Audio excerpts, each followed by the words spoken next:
Bem, gente, estamos aqui mais uma vez, né? Para dar continuidade à parte de tabela periódica, ok? E hoje, minha gente, vamos dar continuidade falando um pouco sobre as famílias. Nós sabemos que as famílias são divididas em duas subfamílias, que são as famílias A e famílias B. Isso serve, minha gente, para facilitar um pouco o estudo na tabela periódica, tá? Só que o que acontece? Os elementos que são da família A, eles são elementos chamados de representativos. E para a gente, eles têm um estudo um pouco mais afino, um estudo um pouco mais aprofundado, tá? Vamos lá. Cada elemento representativo, tá? Eles são denominados por uma nomenclatura. Cada um deles apresenta um nome, certo? E a gente vai identificar cada nome de cada famíliazinha dessa, ok? Vejam só, ó. Os elementos que são, por exemplo, da família 1 ou 1A, tá? Eles são chamados, pessoal, de metais alcalinos. Olha aí. Eles são os famosos metais alcalinos. Ok? Já os elementos que são da família 2, veja, família 2 ou 2A, ok? Eles são chamados de metais, olha, metais alcalinos, veja, metais alcalinos terrosos. Então vamos mais uma vez, olha aí. Elementos que são da família 1 ou 1A são os metais alcalinos. Família 2 ou 2A são os metais alcalinos terrosos. Veja, qual é a diferença que existe entre essas duas famílias? E o que é que significa dizer alcalino? Gente, alcalinidade quer dizer substâncias básicas, substâncias que são bases. E uma base é um composto químico que pode neutralizar um ácido. Todo mundo lembra disso, né? O que pode neutralizar um ácido é uma base, e o que pode neutralizar uma base é um ácido. Então os ácidos e as bases se neutralizam. Então quando uma substância ela é ácida, ela pode neutralizar por uma substância básica. E os metais alcalinos, e alcalinos terrosos também, eles são facilmente substâncias formadoras de bases. Ok, gente? Por isso que esses metais são chamados de alcalinos. E eles, se da família 2 ou 2A são terrosos, pois eles são encontrados em regiões um pouco mais profundas da crosta do planeta Terra. Por isso que eles têm essa nomenclatura de se chamarem de metais alcalinos terrosos. Beleza? Tanto metal alcalino como metal alcalino terroso, ambos terminam sua distribuição eletrônica da camada de valência no subnível S. Então, se o elemento for um metal alcalino, esse elemento tem sua distribuição eletrônica terminada em S1. Então, NS1. O que significa esse N que a gente põe aqui na frente, gente? O N significa o nível, ou seja, o período que esse elemento se posiciona, tá? Então, o elemento terminou em 2S1. Ele é do segundo período e da família 1 ou 1A. O elemento terminou em 3S1. Então, é do terceiro período e da família 1A. Então, esse Nzinho que está aqui na frente significa justamente os períodos. Agora, se ele for um metal alcalino terroso, eles vão terminar em S2. Então, 2S2. Ele é do segundo período da família 2 ou 2A. Quando a gente vai lá para o outro lado, para o bloco P da tabela periódica, lá do outro lado, bloco S, bloco D, bloco P e bloco F. Todo mundo lembra disso, né, gente? Os posicionamentos S, P, D e F, ok? Lá para o outro lado da tabelinha, nós temos o grupo 13 ou o grupo 3A, tá? O grupo 14 ou 4A, lembrando que grupos e famílias são sinônimos, grupos e famílias. Temos o grupo 15 ou 5A. Gente, esses três grupos ou famílias, eles são chamados de grupos típicos. Mas por que eles têm essa nomenclatura, grupos típicos? Porque a nomenclatura do grupo, ela está de acordo com o nome do primeiro elemento que está no grupo. A nomenclatura do grupo está de acordo com o nome do primeiro elemento que está no grupo. Por exemplo, na família 13 ou 3A, o primeiro elemento que está lá é o boro. Então nós vamos chamar esse grupo de grupo ou família do boro. No grupo 14 ou 4A, o primeiro elementozinho que está lá é o carbono. Então nós vamos chamar ele de grupo ou família do carbono, tá? E no grupo 15 ou 5A, nós temos lá o grupo do nitrogênio ou família do nitrogênio. Vamos escrever aqui como é que vai ficar isso. Veja. Tenho aqui, ó, grupo ou família, ó, grupo ou família do boro, grupo ou família, olha aí, grupo ou família do carbono, veja aí, grupo ou família do carbono, grupo ou família do nitrogênio. Então veja só, gente, esses três grupos da tabela periódica, grupos dos elementos representativos, eles são chamados de grupos típicos. Por quê? Porque o nome do grupo ele é determinante pelo elemento, inicialmente, o primeiro elemento que se encontra naquele grupo. Por isso que o grupo 13 ou 3A é o grupo do boro, ou família do boro, 4A ou 14 do carbono, 5A ou 15 do nitrogênio. Quando você vai continuando na tabela periódica, então você vai ter agora 16 ou 6A, certo?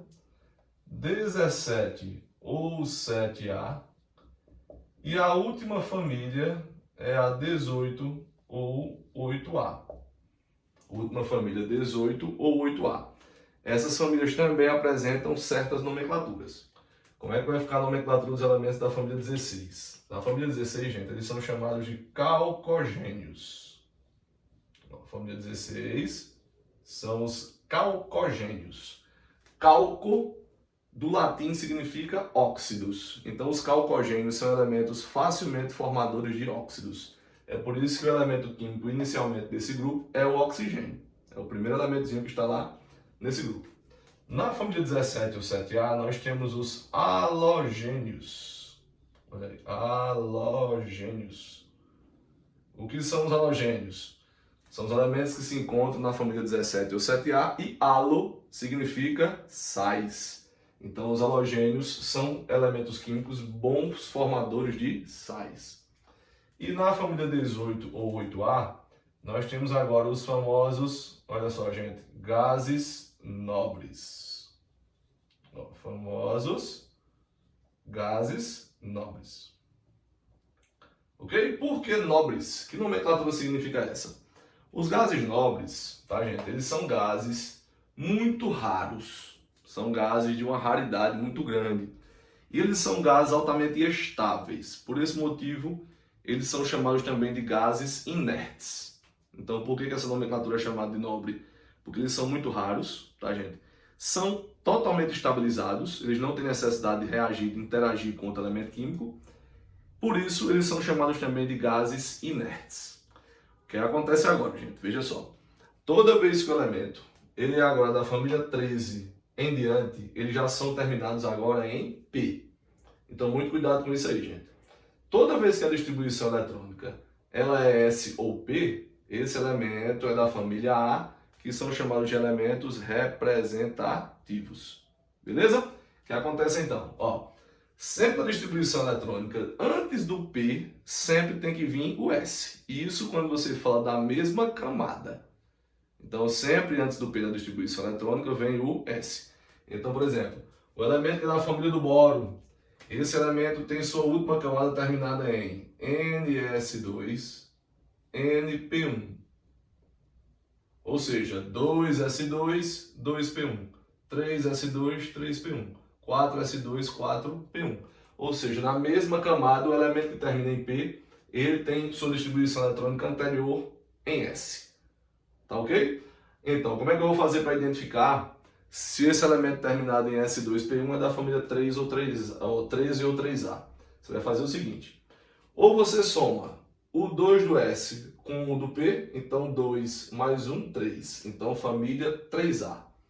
Ou então você esquece o S, e soma o 1 do P com 12.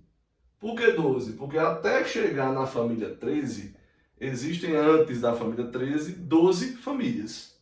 Então você vai somar ou o S2 com o P1, 2 mais 1, 3, ou 3A, ou então você esquece o S e soma o P1 mais 12. O P1 mais 12. Tá beleza? Continuando, veja só. Na família 14 ou 4A, o que é que vai acontecer então? Olha aí. Você vai terminar em S2, P2. Ou seja, 2 do S com 2 do P, 4A. Ou então você esquece o S e soma o P com 12. Então, 12 com 2, 14. Entende como fica simples? Então, esse Nzinho aqui, gente, significa o período que o elemento está localizado. E agora, como é que vai ficar? S2, P3. Mesma coisa. Soma 2 do S com 3 do P, então 5A. Ou então, você esquece o S e soma 3 com 12. Quanto é 3 com 12, gente? 15. Então, elemento, ó, família 15 ou 5A. Continuando, os calcogênios, ó. S2, P2. P2 não, né? P4. Ó, P4. P2 seria do carbono, né? P2 seria do carbono. P4. Então, o que é que você faz? S2 com P4, 2 com 4, 6. Então, olha, 6A. Ou então, ó, esquece o S e soma o P4 com 12. Então, 4 com 12, 16. Tá entendendo como é simples? Por que a gente tá fazendo isso, gente? Porque no Enem que vocês vão submeter, né? Daqui a alguns meses, alguns anos, na realidade, não tem tabela periódica.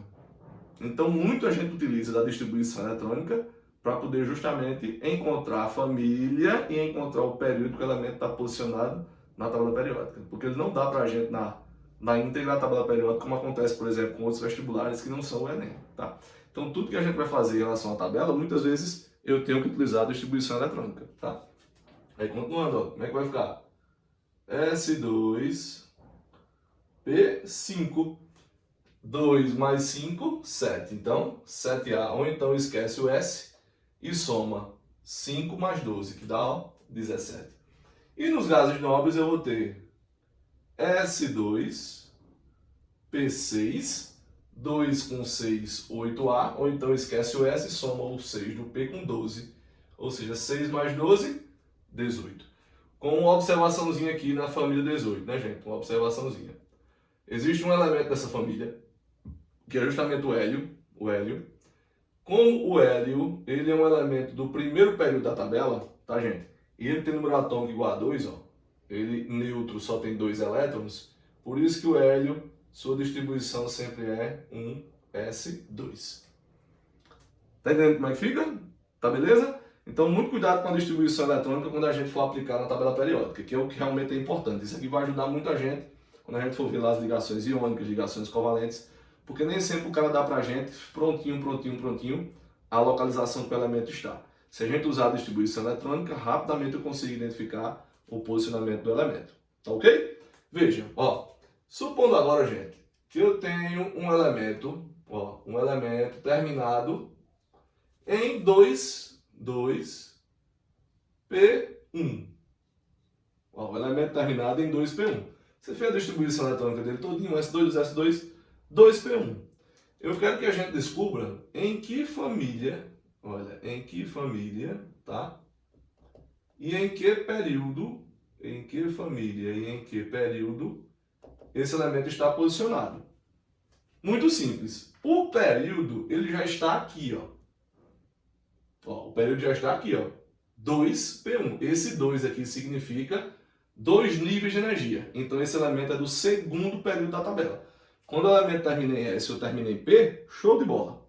Rapidamente você consegue perceber que a terminação S e P, sempre o valor que está na frente do subnível, esse númerozão grande, ó, esse númerozão grande, ele equivale ao período. Então, massa. Esse elemento é do segundo período. Período segundo, tá? Mas esse elemento é de que família? Olha aí, ele terminou em P1. Sempre antes do P, no mesmo período, vem o S. Então, 2S2, 2P1. 2 do S com mais 1 do P, 3A. Ou então você esquece do S que veio antes e soma 1 mais 12. Quanto é 1 mais 12? 13. Então, esse elemento é da família 13. Ou eu posso dizer também que é da família 3A. Olha aí, terminou em P1, tá vendo? Se ele terminou em P1, família 13 ou 3A. E assim vai, gente. Veja aí. Se o elemento agora ele terminou em 5S1. E aí? Você fez a distribuição eletrônica todinha e ele terminou em 5S1. Como é que vai ser agora? Qual é a família? Olha aí, qual é a família, tá? E qual é o período? Qual é a família e qual é o período que esse elemento está posicionado? Vamos lá. Ó, 5S1, 5, período. Então esse elemento é do quinto período. Veja aí, ó. Elemento do quinto período. E agora a família, ele terminou em S1. Sempre que terminar em S1, ele é um metal alcalino, ou seja, família 1 ou 1A. Então terminou em S1, ele é um metal alcalino, família 1 ou 1A. Quando ele pergunta família, gente, você pode escrever família 1 ou 1A. Você pode escrever família dos metais alcalinos, família do boro, 13 ou 3A, família do carbono, 14 ou 4A. Isso se for uma questão subjetiva, né? Mas se for uma questão objetiva, o que é que acontece? Você sempre marca, assinala o que ele está pedindo para a gente, né? O que a questão for pedido para a gente. E aí, não é simples? Vou colocar só mais um, só para a gente encerrar aqui. Veja só. Seu elemento agora, ele terminou, galera, em 4P6. Ó, terminou em 4P6. O que acontece então com ele? Se ele terminar em 4P6, qual é a sua família? Olha aí. E qual é o seu período? Família e período. Vamos lá, família. Vamos começar pela família. 4S2, 4P6. Então, 2 do S com 6 do P, 8A. Ou então, esqueço S e some 6 do P com 12. Então, eu vou ter, ó, família 18 ou 8A. Família 18 ou 8A. E o período? Está aqui na sua frente, ó. Ó o período. Quarto período. Ó o período. Quarto período. E aí, gente, não é simples? Tranquilo? Pronto. Então, ó, quando o elemento ele termina em S ou em P, ele é chamado de elemento representativo. E sempre a sua última distribuição eletrônica, ele justamente identifica qual é a família e qual é o período que o elemento está localizado. Tá, gente? Da mesma forma, o cara pode fornecer para a gente a distribuição eletrônica e perguntar, por exemplo, qual é o número atômico desse elemento químico. Então, nesse caso, seria apenas o que, gente? A gente fazer a distribuição todinha até chegar na última distribuição e somar, né? 1S2, então 2. 2S2, mais 2, 4. 2P6, já vai 10, né? Então, você vai somando, até que você finalize a distribuição eletrônica. Quando você fez isso, logicamente você encontrou o número atômico do elemento. E aí, todo mundo conseguiu compreender legal, né? Beleza? Tranquilo? Dando continuidade à parte da tabela periódica, a gente já vai daqui a pouco falar também dos elementos que são da família B. Isso na nossa próxima aula. Valeu, gente. Beijo para todo mundo. Tchau, tchau.